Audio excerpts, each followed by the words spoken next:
반도체 가격이 폭락했다. 삼성전자 난리 났다. 이 말이 여러분 사실일까요? 저는 사실인 것 같습니다. 일단 말입니다. 11월 달에 D램이에요. 메모리 반도체입니다. 고정 거래 가격이 1.35달러까지 떨어졌습니다. 지난 7월만 하더라도 2.10달러거든요. 그러면 4개월 사이에 0.75달러, 35.7%가 떨어졌습니다.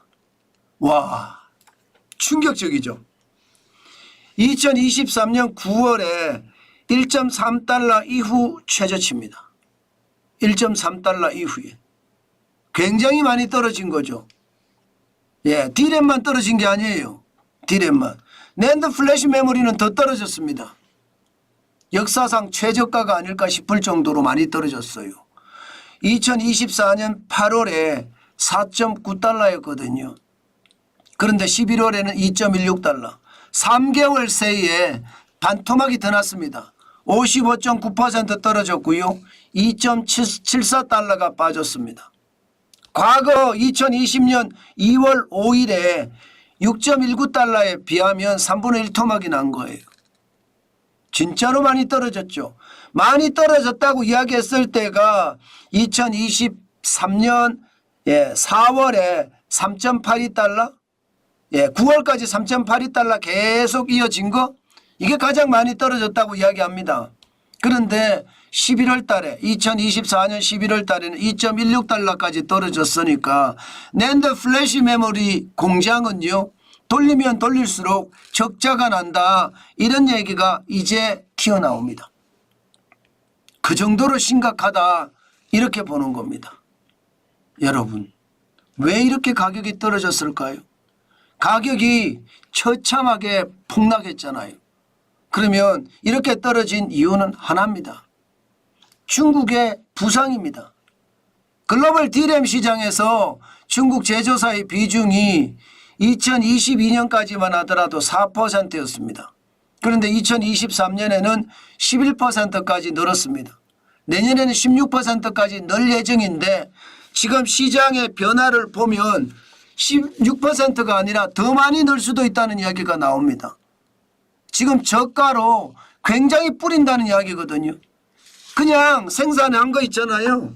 시장에다가 마구마구 뿌린다는 이야기예요. 그게 가능한 게 중국은 반도체에다가 뭐 빅펀드 1기, 2기, 3기에서 수백조 원을 뿌리고 있잖아요. 예, 공장을 짓는 데서부터 시작해서요, 공장을 운영하는 데까지 계속해서 보조금을 주고 있습니다. 보조금을 한두 푼을 주는 게 아닙니다. 예, 공장을 지을 때도 말입니다. 적어도 말입니다. 10%만 있으면 공장을 짓게 해준다고 이야기할 정도로 진짜 많은, 진짜 많은 돈을 주고요. 공장을 운영해도 마찬가지예요. 공장을 운영해도 돈 주는 것은 다르지 않습니다. 엄청나게 뿌려댑니다. 엄청나게. 얼마나 뿌려대느냐, 돈을 보면 여러분들도 기겁을 할 겁니다. 이러니 뭐 우리나라 반도체 박살나는 것 아니냐, 이 말이 현실이 되는 거죠. 빅펀드 1기만 하더라도 우리 돈으로 따지면 25조 4,300억 원을 뿌렸습니다. 2014년에 뿌렸거든요. 2019년에는 37조 6천억 원. 2024년 올해는 64조 3,700억 원을 뿌렸습니다. 그러면서 제조는 제조대로, 설계는 설계대로, 패키징은 패키징대로 돈을 다 뿌렸어요. 그러면서 말입니다. 운영비도 전기료 깎아줘, 수도세 깎아줘, 뭐 인건비 보조해줘, 보조금까지 엄청나게 주니까 이게 뭐 난리가 아니에요. 실제로 말입니다. 중국의 D램 생산업체라고 하는 창신 메모리 테크놀로지는요, 지금 글로벌 D램 생산량의 10% 이상 차지할 것이라고 이야기하고요. 더 놀라운 것은 DDR4가 아니라 DDR5까지 지금 출시를 했습니다. 그 정도로 뭐 대한민국하고 격차가 이제 없어요. 낸드 플래시 메모리는 양적 메모리 테크놀로지가 주도를 하고 있는데 구형 제품에 대한 생산량 정대가 굉장히 빠른 속도로 이어집니다. 그렇게 되니까 이게 제일 많이 타격받는 곳이 SK하이닉스가 아니라 삼성전자예요. SK하이닉스는 고대역폭 메모리를 만들면서 사실 HBM이라는 고대역폭 메모리 만들면서 시장을 주도하고 있잖아요. 그러나 삼성전자는 지금 그렇지 못하거든요. 이렇게 되면 과연 4분기 삼성전자 매출이 괜찮을 건가? 3분기까지는 역대 최대 매출을 했습니다. 79조 1천억 원. 4분기 역대 최대 매출을 할 수 있을 것인가? 여기에 영업이익은 지금 10조를 넘어갈 것인가? 여기에 대한 의구심들이 굉장히 커진다고 이야기할 수가 있는 거죠. 지금 3분기에 2분기 10조 4,400억 원에서 3분기 9조 1,800원으로 떨어졌단 말입니다. 만약에 4분기에 3분기보다 더 떨어지는 결과가 나오면 시장은 어떻게 될까요? 진짜 놀라운 일이 벌어질 겁니다. 삼성전자가 죽어가고 있다. 이런 이야기가 성립이 되니까요. 그래서 삼성전자가 난리 났다는 이야기가 나오는 겁니다. 주가도 지금 비실비실하잖아요. 2024년 11월 14일에 49,900원까지 떨어지기도 했습니다. 이것은 여러분 2020년 6월 15일 49,900원하고 비슷합니다. 그런데 10조 원의 돈을 들여서 자사주를 매입한다고 했으나 시장은 여전히 지지부진입니다. 11월 20일에 55,300원까지 올라가기는 했습니다. 그러나 11월 29일에는 54,200원까지 또 떨어졌거든요. 결국 말입니다.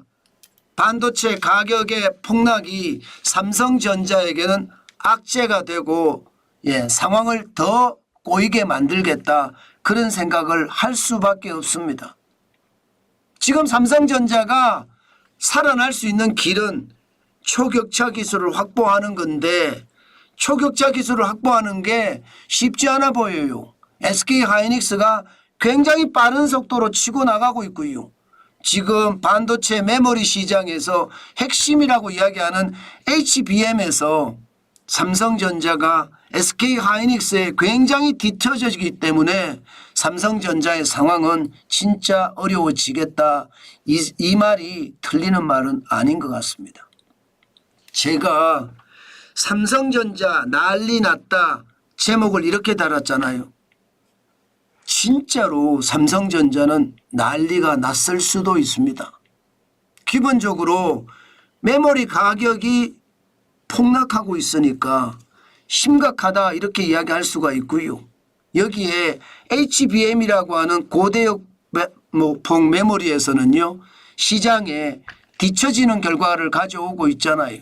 그렇기 때문에 삼성전자는 지금 이대로 가면 심각한 일, 불길한 일 이게 터진다는 게 현실이 될 겁니다.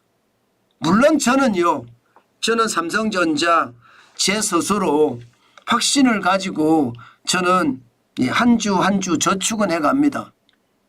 그리고 극단적 위기가 와서 삼성전자가 폭락을 하면 또 분노의 매수도 저는 할 겁니다. 그러나 여러분 저를 절대로 따라하지 마십시오. 왜 제가 그 말씀을 드리느냐. 제가 삼성전자가 무너지면 대한민국이 무너진다는 확전 편향에 걸릴 수 있는 거예요. 믿고 싶은 것만 저도 믿고 있을 수 있습니다. 때문에 여러분들은 여러분들의 어떤 투자적 판단을 통해서 시장을 보셔야 됩니다. 그리고 지금은 삼성전자를 매수할 타이밍은 저는 아니라고 봅니다. 아직 시간을 더 두고 시장을 보시면서 하셔야 됩니다. 저도 한 주 두 주거든요. 분노의 매수는요. 극단적 위기가 와서 주가가 폭락했을 때 분노의 매수를 하는 겁니다. 지금은 분노의 매수 시점은 아니라는 뜻이죠. 때문에 시장을 호시우보라고 제가 계속 강조하죠. 호랑이 눈으로 경계감을 가지고 바짝 긴장을 해야 되고요. 소의 발걸음으로 우직하게 한 발 한 발 내디뎌야 된다는 것 오늘도 여러분들에게 강조합니다. 분명히 시장은 변화할 거고 그 변화된 세상에 삼성전자가 어떻게 대응하느냐가 앞으로 삼성전자의 생존의 갈림길이 될 것으로 보입니다. 지금 현재까지는요. 뭔가 혁신이라든가 뭔가 개혁이라든가 이런 엄청난 일은 보이지 않습니다. 그렇기 때문에 시장을 진짜 조심해서 바라보라는 이야기 오늘도 강조해서 드립니다.